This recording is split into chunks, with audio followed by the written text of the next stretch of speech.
Today, instead of putting the bed in, we are fixing the window.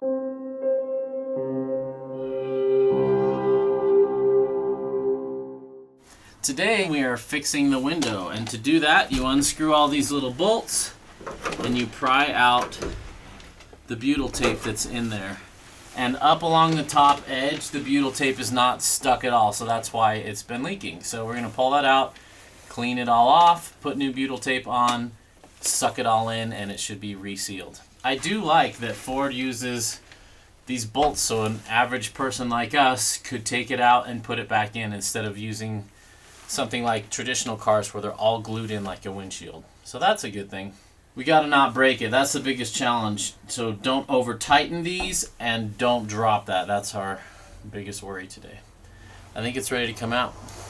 I left 2 bolts in here to catch it in case it starts to fall, just so I can kind of control that.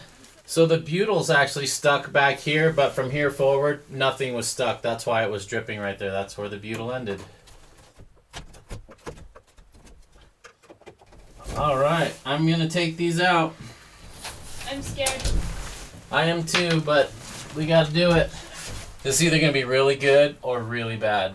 Either way, we're filming it. Should I grab the bottom first? Yeah. Well, here comes the top. You ready?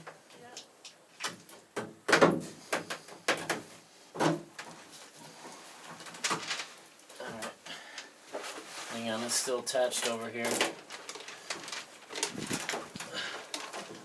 Hey, this is coming out nicely. One benefit to it being cold. Hold it and I'll come grab it, okay?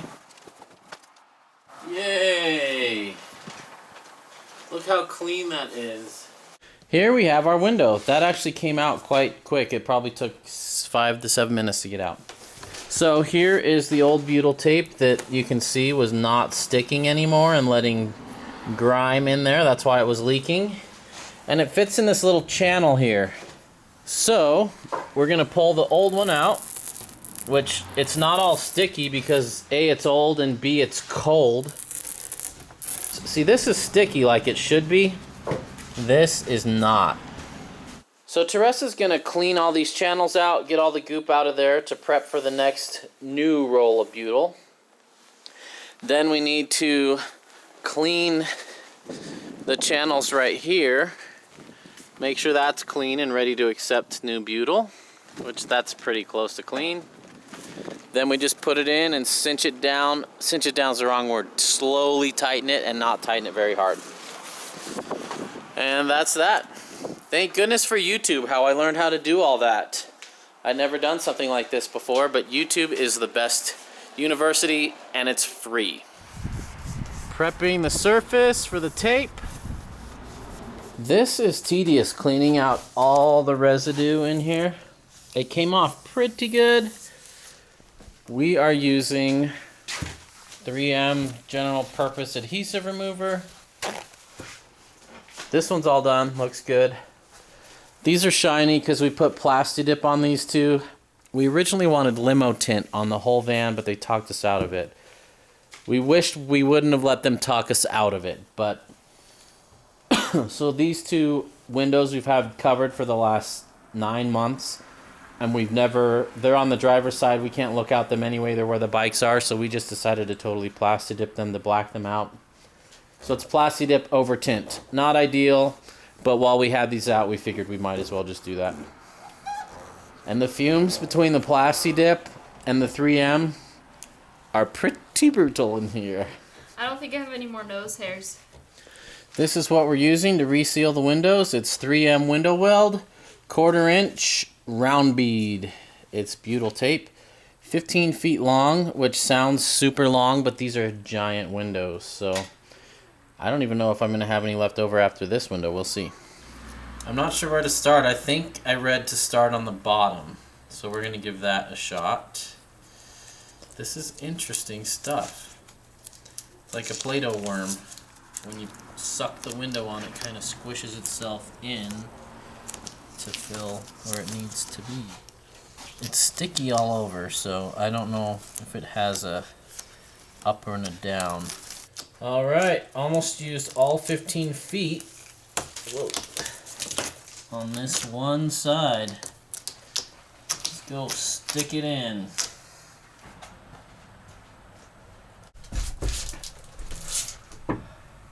Get the top in first. Hang on, don't push quite so hard. Go gently, a little bit at a time. Okay, I got one in. Let me put a nut on it. Can you go up a little bit on the front? Okay. Up? Nope, I'm getting it. Okay, the bottom can go in. Gently. Yep, right there, hold it. Looking pretty good. Here's what it looks like. Down in there, little gap. You can see the butyl tape's gonna clean that. And you don't want to tighten these too tight or you will crack your window, which would be awful after all this work. Awful.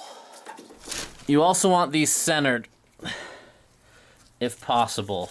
Now I'm gonna snug these down evenly and pull the whole window in. The bottom ones especially need it.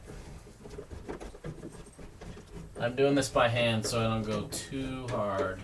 Pretty hard to find info about these vans online. They didn't sell as many vans, or at least as people don't modify them as much as like the F-150s. Some of the F-150 stuff applies to the vans, but a lot of it doesn't. So the best place I've found to go for Ford vans is the Sportsmobile forum. I should probably be going in a crisscross pattern, but I'm really just barely putting any tension on these. I didn't think that butyl tape was gonna budge at all and kind of squish in the cracks at all, but it really is. They say not to tighten this tighter than you could with a screwdriver. I think it's like 2 inch-pounds. Or no, it was like 2 foot-pounds, like 30 inch-pounds, I think. I don't know. Go look it up yourself. Can't remember. As I tighten these, it kind of keeps self-centering, so some will get loose, some won't. So now I'm going to go in a crisscross pattern. Done. Well, we've got 2 windows in. Those 2. Now we're working on that one. Teresa's cleaning the sill out for that one. And I've discovered a trick. If you are ever doing this, I feel sorry for you, first. And second, this stuff sticks behind, but if you go back with another ball of this, it picks it up really well. But it makes your fingers black, so use gloves, but don't use nitrile gloves because they stick to this stuff really well. I don't know what gloves to use yet, but that, you can see there's no residue here because I would just make a little ball and follow it all along. This is the last window we're going to do tonight, but you can see where it's been leaking. Of course it's raining, but we got all 3 windows back in and sealed up, and they're not leaking. Would have been better to do this when it wasn't raining, like most projects, but that's not the way it works. Anyway, really happy with how it turned out. Happy with how the plasti dip turned out. I think that looks great. No one can see in. And it doesn't matter that we can't see out because that's not a useful window for driving anyway. We're only like 2 weeks behind schedule. And we're leaving in a week and a half. Tomorrow night we're gonna sleep in this. We should probably put the bed in tonight and finish building the bed. That'll be tonight's project. Oh man, it's finally moving forward and not backwards. We're making progress. Floor's in, solid how we want it. Windows have been resealed and totally blacked out, which is awesome. Bed, the frame is in and it's so solid. And we haven't even tightened it yet. And it's still only mounted in 4 spots instead of 10.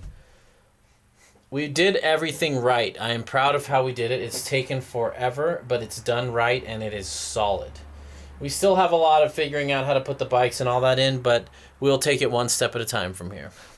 Almost there. Let's get this one more panel in tonight. You can almost sit up. Almost. Not bad. It's really not. We've slept in a smaller area before. We had a truck shell and we put a sleeping platform in the back. It was pretty tight. When you climb in, you'd have to inchworm down. It never bothered me, but Teresa didn't love it. I'm hoping we can make this work with a thin mattress, because if it's too thick, we lose all our height. It's gonna work though, just for sleeping in. We got this. We've got tents with less room than this. Yeah. I didn't even move when you got off. That's sweet. Well, it's 12:30. We got the final panel in. We're still trying to decide how best to do it, whether we want to bolt it in from the top or from the bottom. It's 38 degrees and it's almost May. This is crazy. I'm freezing. And it's damp. It's been raining for days, so it's really damp cold. It's been a successful week though. Bigger, thicker floor bolted in. Bed in. All the panels done. Windows on that side, all 3 of them pulled out and resealed.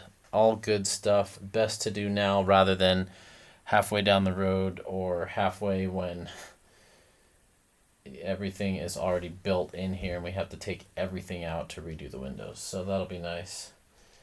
I'm not 100% sold on this yet. We do want this panel removable so we can have passengers there, because right now passengers would hit their head on this, which would be a problem. I'm really happy with my design. The floating bed. Nutserts in here. Seatbelt holes and a couple nutserts in the back. It's very sturdy. It bows in the middle a little bit. I just think that's the nature of the beast there. I might put some steel in there one day to fix that, but it's really not worrying me at all. We're going to sleep in it tomorrow night, see how it is, but we're going to go play with some friends in Moab, and when we get back, we will have a mad rush in less than a week to button this up to get it roadworthy. We're not going to be able to do everything we wanted, like solar and all that, but we will get the bare minimums in and have to finish it up another time. But that's okay. We're doing it right, and we're having to redo a lot of things back to zero, and we're happy with the decisions we've made.